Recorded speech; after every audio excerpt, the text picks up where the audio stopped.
അങ്ങനെ കാത്തിരിപ്പിനൊടുവിൽ ഇപ്പോൾ കുബേര എന്ന ചിത്രത്തിൻ്റെ ഒഫീഷ്യൽ OTT റിലീസ് തീയതിയാണ് ആരാധകർക്ക് മുന്നിൽ പുറത്തുവന്നിരിക്കുന്നത്. ആ വീഡിയോയിലേക്ക് മുൻപ് വീഡിയോ ലൈക്ക് ചെയ്യുക, ചാനൽ സബ്സ്ക്രൈബ് ചെയ്യുക.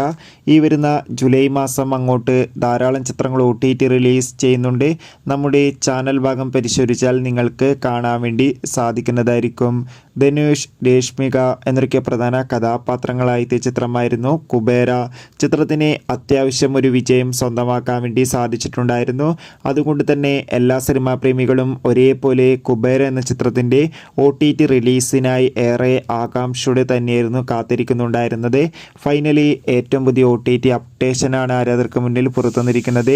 കുബേര എന്ന ചിത്രത്തിൻ്റെ OTT അവകാശങ്ങളൊക്കെ ആമസോൺ പ്രൈം വീഡിയോസ് എന്ന OTT പ്ലാറ്റ്ഫോം സ്വന്തമാക്കുന്ന ഒഫീഷ്യലായി കൺഫേം ആക്കിയിട്ടുണ്ട്. ഇപ്പോൾ ഇതാ കുബേര എന്ന ചിത്രം എന്നായിരിക്കും OTT റിലീസ് ചെയ്യുക എന്നും കൺഫേം ആക്കിയിട്ടുണ്ട്. ചിത്രം ഈ വരുന്ന ജൂലൈ മാസം 18-ാം തീയതിയായിരിക്കും നമുക്ക് ആമസോൺ പ്രൈം വീഡിയോസ് എന്ന OTT പ്ലാറ്റ്ഫോമിലൂടെ ആസ്വദിക്കാൻ വേണ്ടി സാധിക്കുക. കാത്തിരിക്കാം കുബേര എന്ന ചിത്രത്തിൻ്റെ OTT റിലീസിനായി. ചിത്രം കണ്ടവരുടെ അഭിപ്രായം കമൻറ്റ് ചെയ്യുക. അതോടുകൂടി ഈ വരുന്ന ജൂലൈ മാസം ഇനി മറ്റ് അനവധി ചിത്രങ്ങൾ OTT റിലീസിനെത്താൻ പോവുകയാണ്. ആ ചിത്രങ്ങളുടെ വീഡിയോ നമ്മുടെ ചാനൽ ഭാഗം പരിശോധിച്ചാൽ നിങ്ങൾക്ക് കാണാൻ വേണ്ടി സാധിക്കും. അതൊക്കെ ഒന്ന് കാണുക. എത്ര പേരാണ് കുബേര എന്ന ചിത്രങ്ങളുടെ റിലീസിനും ഒപ്പം മറ്റ് ചിത്രങ്ങളുടെ റിലീസിനും വേണ്ടി കാത്തിരിക്കുന്ന കമൻറ്റ് ചെയ്യുക. കൂടുതൽ സിനിമാ വാർത്തകൾ പെട്ടെന്ന് ലഭിക്കാൻ ചാനൽ ഇപ്പോൾ തന്നെ സബ്സ്ക്രൈബ് ചെയ്യൂ. അടുത്തൊരു വീഡിയോയിൽ കാണും വരെ ഏവർക്കും ബൈ ബൈ.